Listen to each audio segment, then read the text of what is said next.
paper describes the study of a pipeline corrosion failure in an absorption chiller. In this figure, you can see the sketch of the plant. So you can see here, this is the evaporator, so there is the water to be chilled that flows inside those pipes. The refrigerant is water, and this water, always in the evaporator, is kept at very low pressure and boils so at low temperature.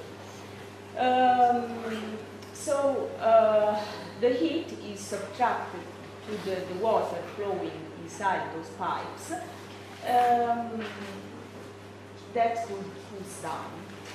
So the water vapor is then absorbed here in the absorber section by a solution of lithium bromide that becomes diluted during this process, and it is pumped to the generator, where it is heated by an external source, and then the water vapor is condensed and recycled in the cycle, so in the chiller.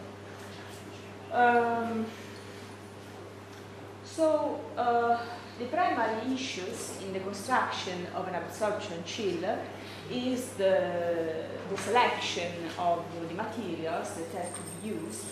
And this is a problem because lithium bromide solution produce a very aggressive environment. And moreover, there is a coupling between different materials that can produce galvanic corrosion. In this table, you can see the type of material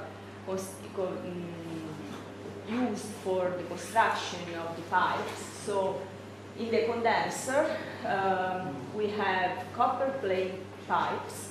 In the absorber, we have copper mini-filled tubes. In the evaporator, copper corrugated tubes. And in the generator, we have stainless steel mini-filled tubes. As a first step, we performed analysis of the materials of the pipes. So the copper pipes were made of pure copper, so no alloying elements were detected. The steel pipes were analyzed. You can see the chemical composition of the steel. Here you can see an optical micrograph of the stainless steel microstructure.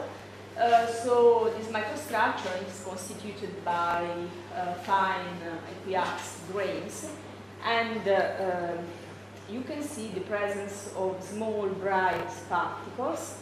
An analysis made by CEMET PDS of those particles, so these are the particles, highlighted that those particles were titanium nitride carbide particles.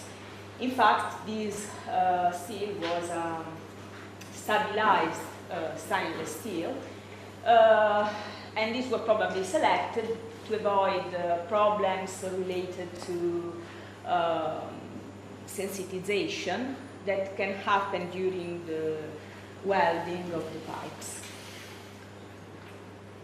So this failure was quite complex failure process because it involved several steps. So two main steps, but three stops of the plant. In the first step,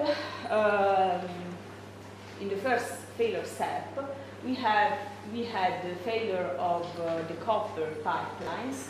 That happened a few months after the plant startup, while the second failure step involved the stainless steel pipelines present in the generator, and happened after a few months from after the chiller restart, after the first failure. So, as a first step, we analyzed, we made a visual inspection of the copper pipes, and we noticed the presence of a black oxidized patina in correspondence of the contact point between the pipes and the steel support.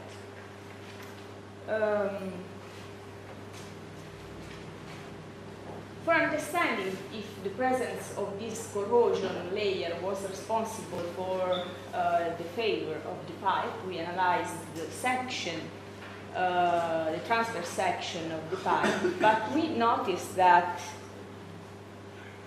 here, this layer, this scale, is only laid down on the metallic alloy, on the metallic pipe. So we performed an analysis of the scale, and we found that it was essentially an iron oxide.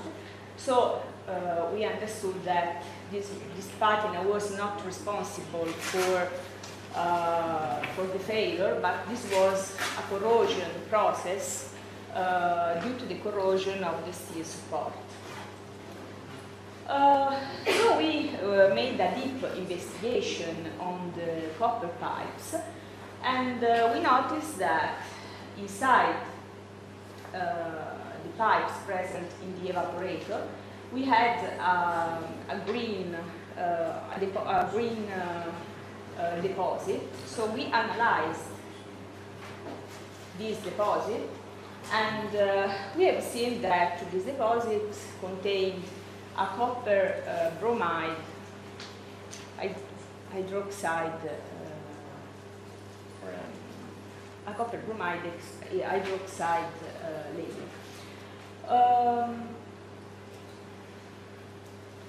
So we made also an investigation on several transverse sections of those pipes, and we noticed the presence of very deep pits starting from the internal surface of the pipes and developing toward the external surface. The analysis of the corrosion product inside the pits highlighted the presence of chlorides that should not be present inside those pipes. So we tried to understand everything about the history of this plant, to understand, to identify the causes of this failure. So the chiller was stored in proximity of the sea for about a year, with all the flanges open. So in proximity of the sea, the concentration of chloride is very high, and this probably creates the condition for formation of pits inside the pipes.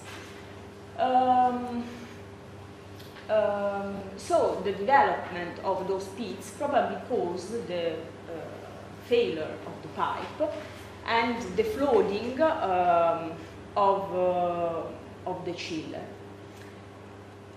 After the study, the failed pipes were isolated and the plant was restarted. But after a few months, copper pipelines failed again. And this second failure was caused probably by old pits developing in the pipes, and by new pits developed under the bromide layer.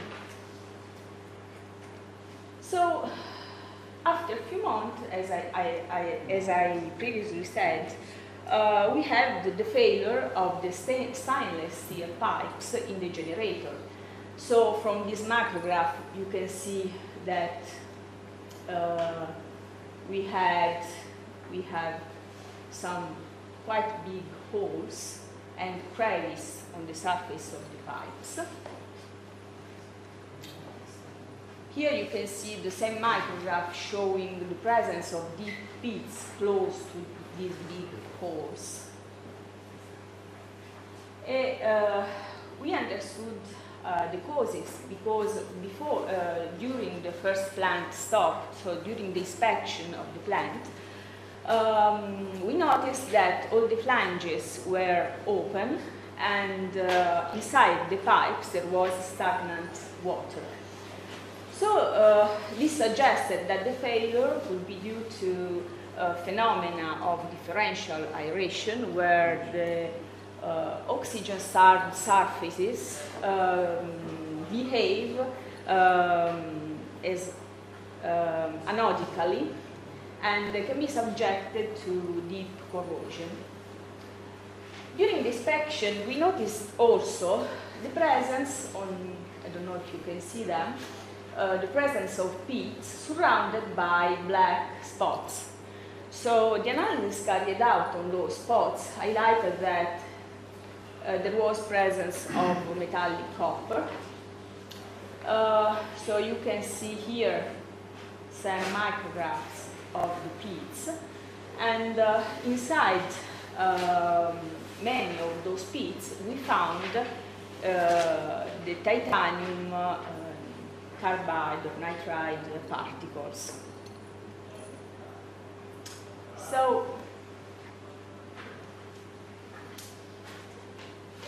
to understand the causes of this second type of corrosive attack, we consider that the breakdown potential value is strongly reduced in presence of non-metallic inclusions, in presence of work-hardened zones.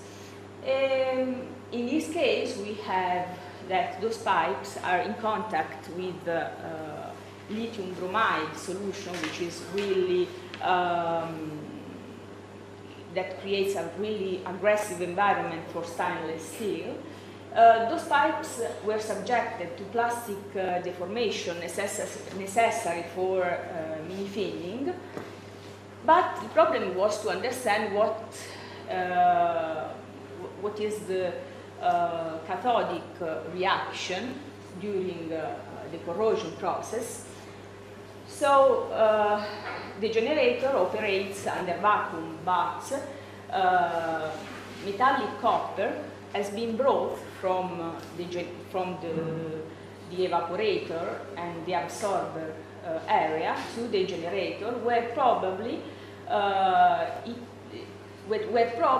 copper ions are reduced to metallic copper. So this reaction is probably the cathodic process.